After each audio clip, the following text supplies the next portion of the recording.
¿Qué tal? Bienvenidos a otro video. Ahora vamos a hablar de enfermedades del esófago.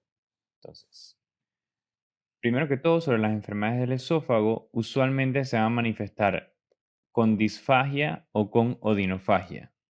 Disfagia va a ser más que todo dificultad para tragar. Usualmente en todas se presenta dificultad para tragar sólidos, luego semisólidos y luego líquidos.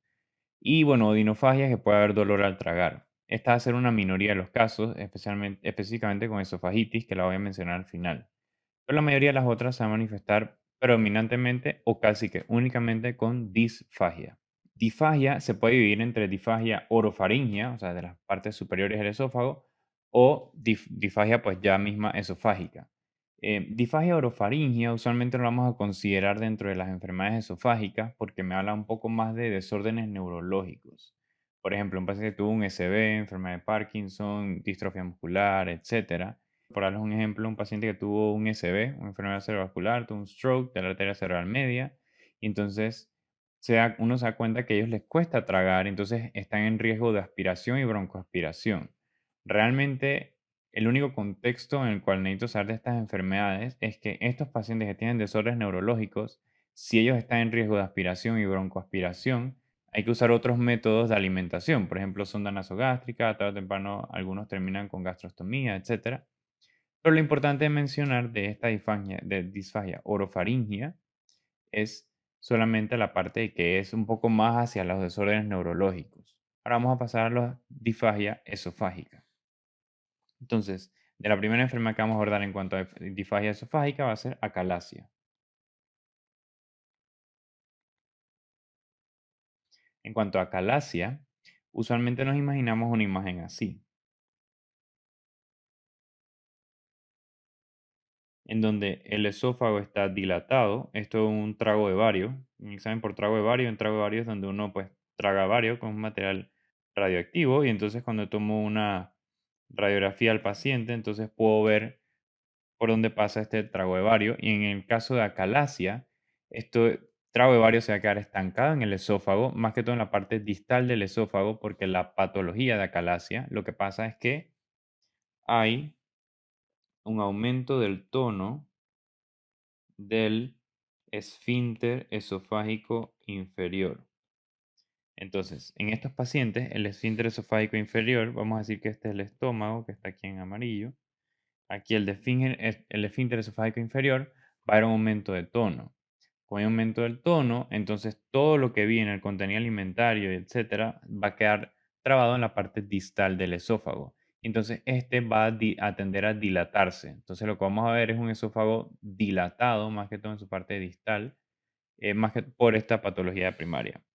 En cuanto a las causas, la más común es por causa idiopática.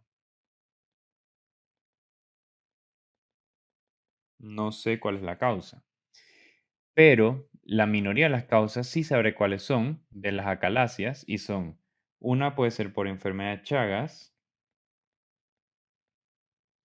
y otra puede ser por un carcinoma esofágico.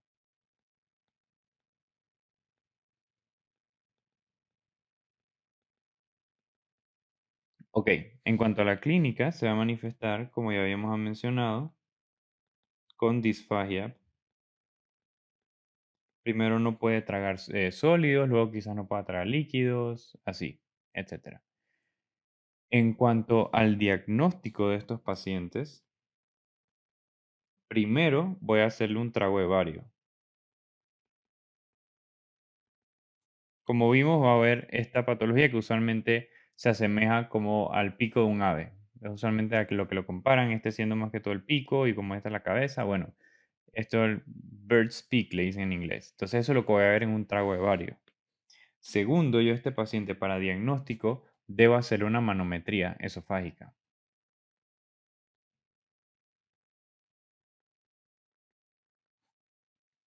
Lo que voy a ver en la manometría esofágica va a ser que va a haber aumento de tono en el esfínter esofágico inferior y ausencia de peristalsis en el esófago. Eso es lo que va a ver en una manometría esofágica. Ahora, usualmente uno quiere de aquí saltar, vamos a decir, le hizo un trago en bario al paciente, sé que tiene la forma esta de acalasia, de una vez vamos a saltar al tratamiento. Y lo que pasa es que hay un paso adicional que tomar en ciertos pacientes. Y este paso, las preguntas les gusta hacer mucho esa traba, por decirlo así, esa cáscara de banana. Y es endoscopía. ¿A qué pacientes yo les voy a hacer endoscopía? Yo les voy a hacer endoscopía a los pacientes mayores de 50, 60 años, que tienen abundante pérdida de peso, PP pongo de pérdida de peso, o que en los últimos 6 meses los síntomas de disfagia han avanzado muy rápidamente. ¿Qué es lo que pasa? La mayoría de las causas les dije que era idiopática, pero una de las causas es un carcinoma esofágico. Entonces yo no puedo ir y saltarme directamente al tratamiento, pues nada más haciendo una dilatación y ya me fui, sino que si es un carcinoma tengo que tratar el cáncer, ¿no? Entonces la idea de la endoscopía es aquellos pacientes que están en alto riesgo de cáncer, es decir, lo más probable es que van a poner un paciente que es fumador o alcohólico, mayor de 50 60 años, pérdida de peso excesiva, entonces hay que hacerle una endoscopia y descartar un cáncer de esófago. Entonces ya de ahí pasamos al tratamiento. El tratamiento de primera línea va a ser dilatación neumática con un balón. Dilatación neumática.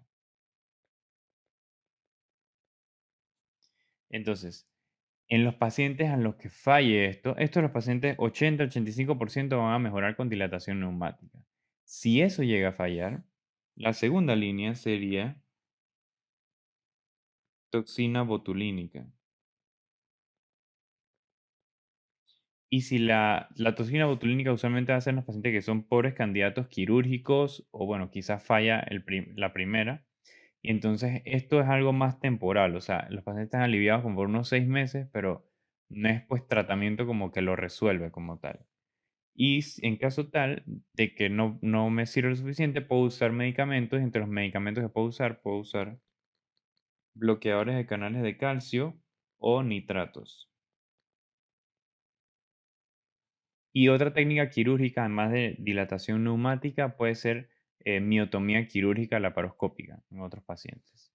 Ok, entonces ahora seguimos a cáncer de esófago.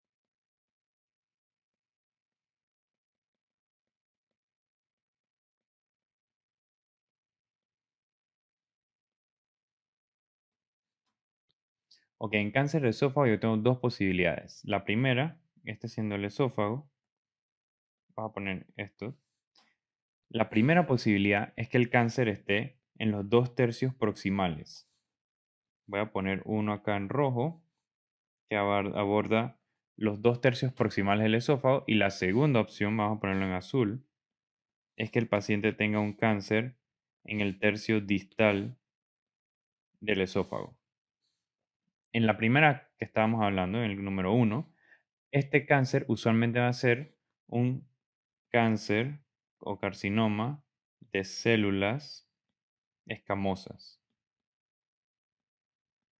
Es decir, hablamos de un paciente que está, está muy expuesto al tabaco o alcohol y desarrolla un cáncer de células escamosas y sería en una de esas partes del esófago. Usualmente estamos en los 2 tercios, hablamos de los 2 tercios proximales. En cuanto al el tercio distal del esófago, sería un adenocarcinoma. Esto, en el caso del adenocarcinoma, va a ser un paciente que tiene esta progresión. Primero tiene reflujo, o sea, ERGE, enfermedad por reflujo gastroesofágico. De ahí, de enfermedad por reflujo gastroesofágico, él progresa a un esófago de Barrett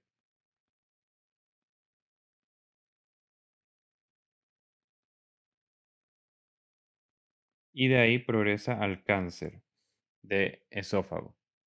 Entonces esa sería la progresión para que él desarrolle un adenocarcinoma. Y las preguntas le gusta diferenciar dependiendo de la localización, cuál es el más probable que el paciente tenía. Que si es más probable que el paciente sufría de reflujo por 20, 30 años y desarrolló un esófago de Barrett y ahí desarrolló un adenocarcinoma, o si es más por exposición a alcohol o tabaco. En cuanto a la clínica, va a ser de disfagia y como les dije, progresiva. Primero es sólidos y lo va pasando poco a poco a medida que el carcinoma va creciendo y creciendo a semisólidos y de ahí va pasando a líquidos. En cuanto al diagnóstico, A estos pacientes lo primero que le vamos a hacer es un trago de bario.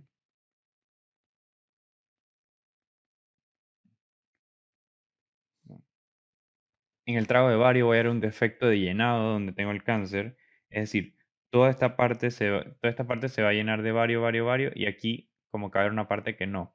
Y esa es la parte donde está el cáncer. Entonces, lo segundo es que voy a tener que hacer una endoscopía porque voy a tener que tomar una biopsia.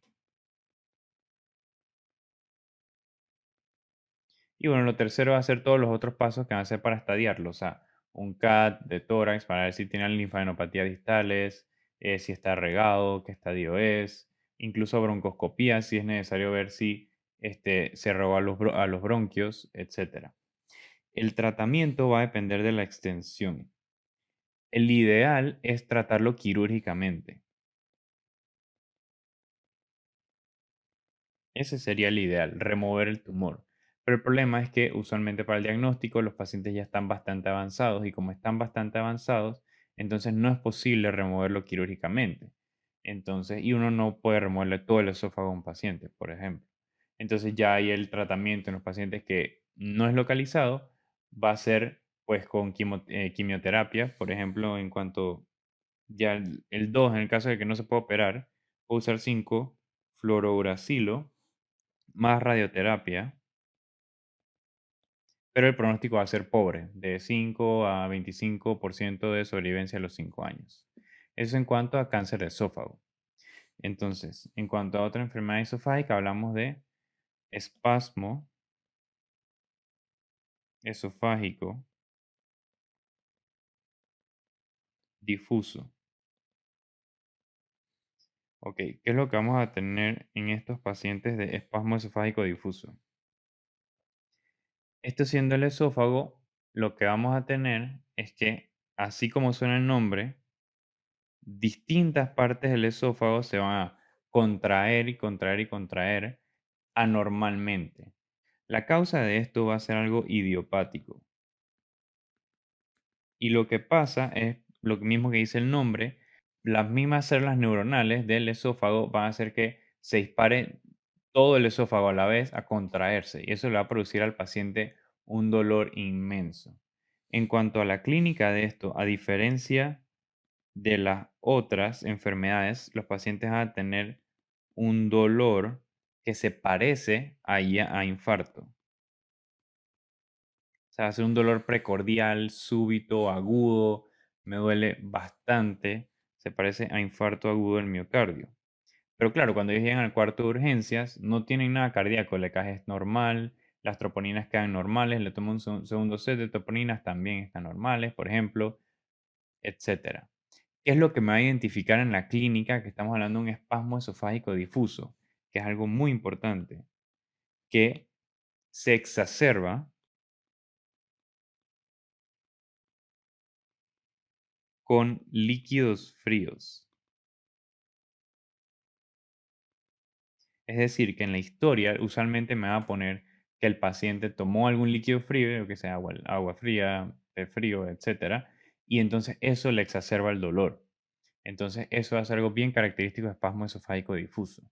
Aquí, a diferencia de las otras dos enfermedades anteriores, para el diagnóstico no me va a servir tanto un trago de bario, sino que lo que me va a servir es una manometría.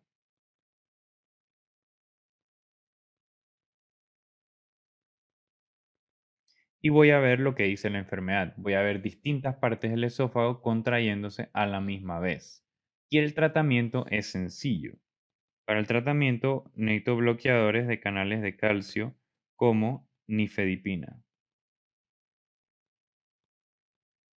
O nitratos también me podría funcionar. E incluso a los pacientes, si ellos llegan con el dolor parecido a infarto y uno le da nitroglicerina, pues nitroglicerina es parte del manejo de infarto, en el cuarto de urgencias la nitroglicerina los va a aliviar. Entonces, eso también hay que saberlo. Otras enfermedades esofágicas que pueden tener los pacientes son anillos, por ejemplo, anillo de Schatzky y síndrome de Plummer-Vinson. Entonces, En el anillo de Chatsky, los pacientes van a tener, vamos a decir que este es el esófago, y voy a poner la S de Chatsky. Lo que los pacientes van a tener es solo un anillo, así mismo como suena el nombre, en la parte distal del esófago y un hallazgo único. Entonces, en cuanto al síndrome de Plummer-Vinson, esto sería una V acá, en el esófago, los pacientes van a tener en la parte más proximal un anillo. La cuestión es que el síndrome de Plummer-Vinson, SPV, por ponerlo corto, está asociado, es un anillo más deficiencia de hierro. En una mujer de edad media, una femenina, vamos a poner más o menos 30 para pensar edad media, 30 a 40 años. Una femenina más que todo de edad media. Está asociada también con cáncer de células escamosas. Entonces, en estas ambas enfermedades hay anillos, solo que uno está asociado con deficiencia de hierro. Si ponen el caso de que es una mujer, 40 años, deficiencia de hierro y tiene disfagia, entonces están hablando de síndrome de Plummer-Vinson. Para el diagnóstico, pues, un trago de bario para ver que tengo el anillo.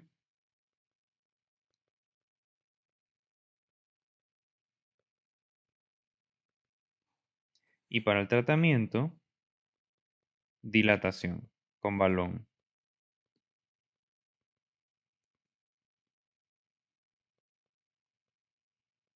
Lo único que hay que saber del tratamiento es que en el síndrome de Plummer-Vinson, usualmente si trato la anemia por deficiencia de hierro, el mismo anillo puede solucionar él solo. Así que puede que ni siquiera tenga que hacer dilatación. Trato la anemia por deficiencia de hierro y con eso ya el paciente está mejor. Para ya ir finalizando, vamos a hablar del divertículo de Zenker.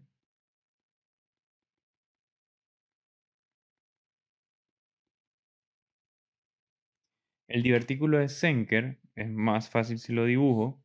Yo tengo el esófago, más que todo en la parte proximal del esófago, hay una debilidad en los músculos faringios constrictores posteriores. Imagínense que esta es la parte superior de la parte faríngea, pues por decirlo así, del esófago.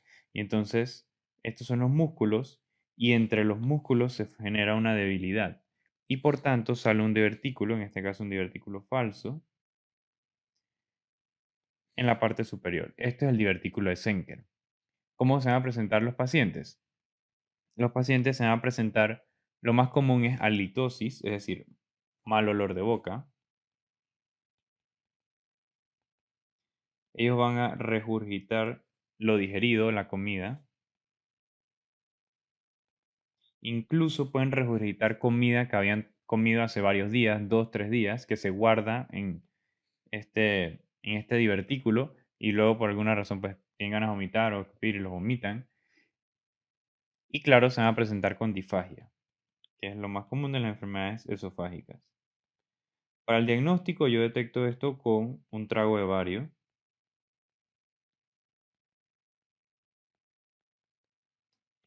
y el tratamiento va a ser quirúrgico.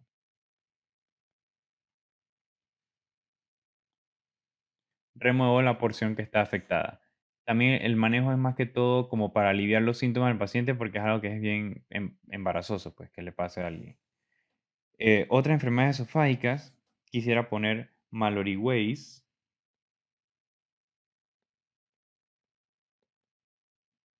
versus Boerhaave. En esto solo lo voy a tener que poner como imágenes. En Mallory Weiss, que vamos a ponerlo el 1 en rojo, y Boerhaave se lo vamos a poner 2 en azul. En Mallory Weiss voy a tener un esófago y en ambos es por excesivas ganas de vomitar. Cuando las personas quieren vomitar, ellos hacen un arqueo. Bueno, en personas que vomitan mucho, usualmente ponen contextos que son alcohólicos, pero no necesariamente, solo puede ser una paciente con bulimia que quiera vomitar mucho, etcétera. Entonces, hacen tanto en el arqueo que en uno de estos arqueos hay un desgarro leve del esófago, pero no es transmural, es decir, no es todas las capas del esófago, sino solo la parte superficial del esófago. Entonces, ¿qué es lo que el paciente va a tener? El paciente va a tener un sangrado de vías superiores, sangrado superior, pero usualmente no va a ser muy profundo, va a ser algo leve y se maneja solo, se cura solo. No va a perder tanta sangre por ahí. En cambio, 2, síndrome de Boerhaave, sí es mucho más preocupante porque ellos van a tener el esófago, pero uno de estos arqueos le va a producir un desgarro. Entonces, atrás de este desgarro, el problema es que va a salir aire a los espacios adyacentes. ¿Y que está adyacente al esófago? Todas las estructuras mediastinales. Entonces, el paciente puede tener neumomediastino, puede tener aire en el espacio pues, peripericárdico, puede tener todas las áreas mediastinales. Y esto puede ser un gran problema. Es peor si se infecta. Entonces, Boerhaave sí es un poquito más grave en ese sentido. En cuanto, ahora para finalizar, vamos a hablar de las esofagitis. En cuanto a las esofagitis, bueno, también tengo el esófago, solo que tengo una irritación o inflamación o infección de un área del esófago. Entonces, más que con disfagia, estos pacientes se van a presentar con odinofagia o dolor. Y el dolor es más que todo cuando comen.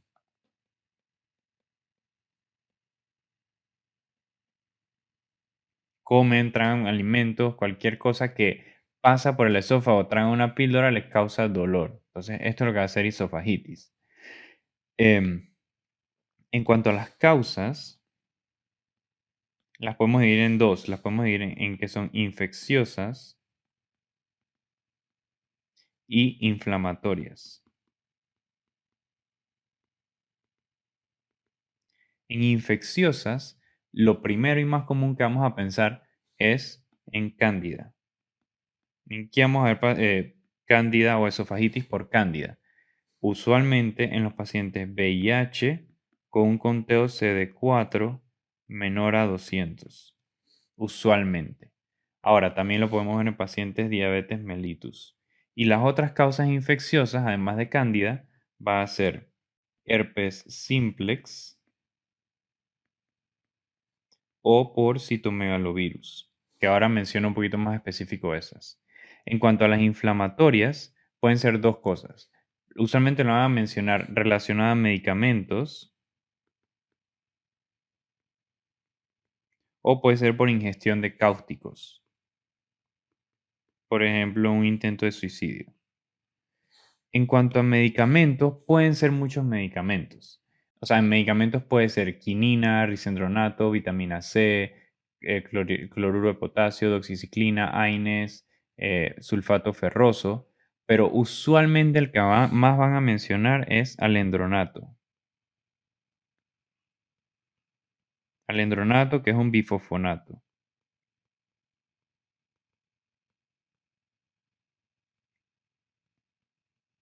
No sería el único bifosfonato, pueden ser otros bifosfonatos, pero usualmente es el que ya más mencionarían. Los otros no es tan necesario aprendérselos, quizás puede empezar doxiciclina, AINES, sulfato ferroso. Doxiciclina quizás es un paciente o una paciente que está tomando pastillas para el acné y pues desarrolla una esofagitis, la clínica de una esofagitis, le duele al comer, etc. Pero fuera de eso, no es ideal aprenderse el resto. En estos pacientes, en cuanto al diagnóstico en esofagitis, pues aquí va a ser un poco más complicado. Dependiendo del contexto del paciente y la historia es como yo lo voy a abordar. Por ejemplo, si yo sospecho que un paciente tiene esofagitis por medicamentosa, por ejemplo, por consumir alendronato, a veces no es tan necesario que progrese a hacer una biopsia para detectarlo, sino retirar el medicamento y esperar que el paciente vaya a mejorar, por ejemplo.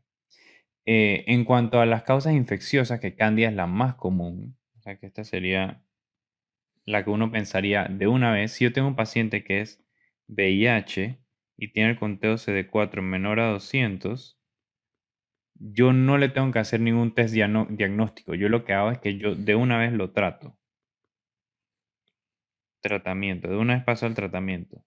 Si el tratamiento falla por alguna razón, es decir, el tratamiento de fluconazol, si el fluconazol no funciona, le doy 1 o 2 semanas de fluconazol y no mejoran los síntomas, entonces yo paso a hacer una endoscopía.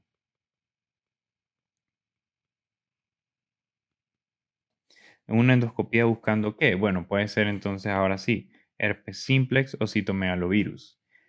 ¿En quién yo pensaría citomegalovirus? Yo podría pensar citomegalovirus, yo lo pensaría en un paciente también VIH, pero con un conteo CD4 menor a 50.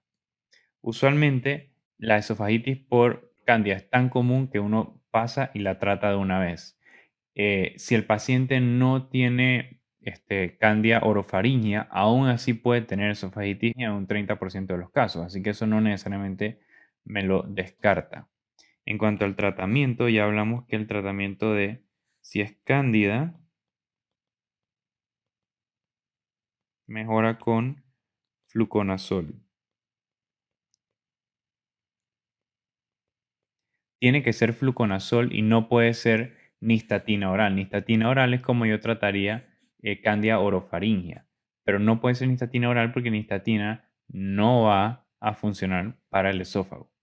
Es más, ni siquiera deberían tragar, los pacientes ni siquiera deberían tragar nistatina.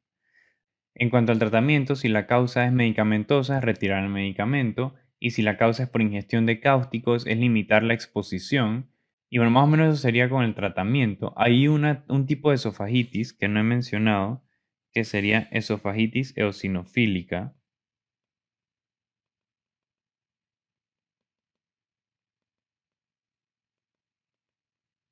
Como lo dice su nombre, se verían eosinófilos en la biopsia.